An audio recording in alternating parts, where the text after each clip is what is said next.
معلوم ہوا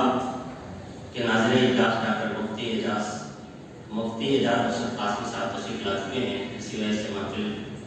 مزید پرنور ہو گئی ہے۔ آپ سے گزارش ہے کہ آپ یہاں تشریف لائیں۔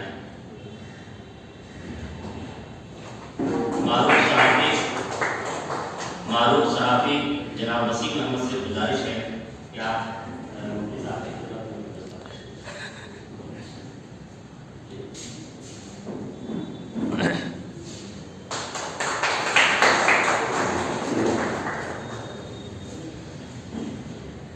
میں تصدیق ناظر اجلاس مفتی اعجاز ارشد قاسمی صاحب سے گزارش ہے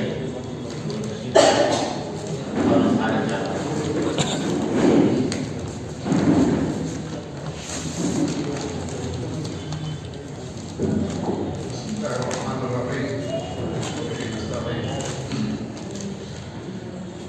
بہت ہی علمی عالمی تقریب میں شامل ہونے کا موقع ملا ہے، بڑی خوشی ہوئی، دل سے مبارکباد دیتے ہیں جن حضرات نے اس تقریب کا اہتمام کیا۔ یقیناً بہت ہی علمی بحث کی آج، جو مقالات کے خاص طور سے ترجمہ کی فنی حیثیت پر جس طرح سے بحث ہوئی، اس کی تکنیکی حیثیت پر بحث ہوئی، تو بہت کچھ سیکھنے کو ملا اور اس طرح کی مجلس آئندہ بھی ہوتی رہنی چاہیے۔ جس طرح سے ہم عالمی ادبیات پر گفتگو کر رہے تھے، ہمیں خوشی اس بات کی بھی ہے کہ زیادہ تر جو مقالہ نگار حضرات آج تھے، کہیں نہ کہیں اس کا بیک گراؤنڈ بھی مدرسہ بیک گراؤنڈ تھا، اس لیے کہ ترجمہ جس دو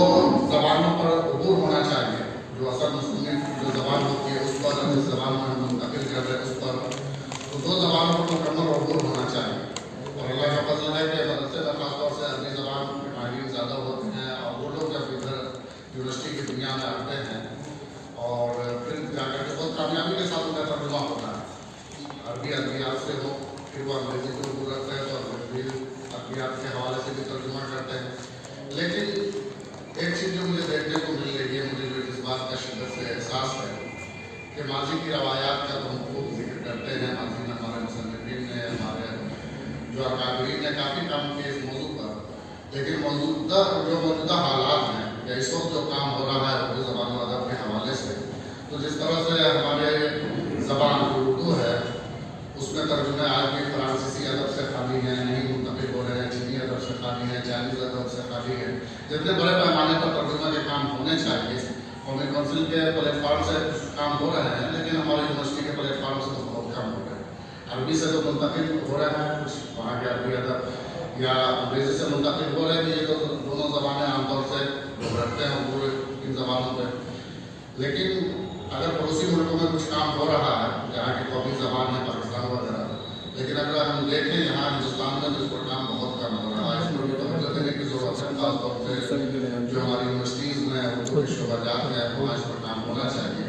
اور قومی کونسل میں انداز میں تو کام ہو ہی رہا ہے، ایک علمی انوکھے انداز میں بہت ہی اہم اور علمی یہ مجلس تھی۔ اس مجلس کے انعقاد پر فہمی صاحب کو، ان کے رفقائے کو، سب کو ہم دل کی گہرائی سے مبارکباد دیتے ہیں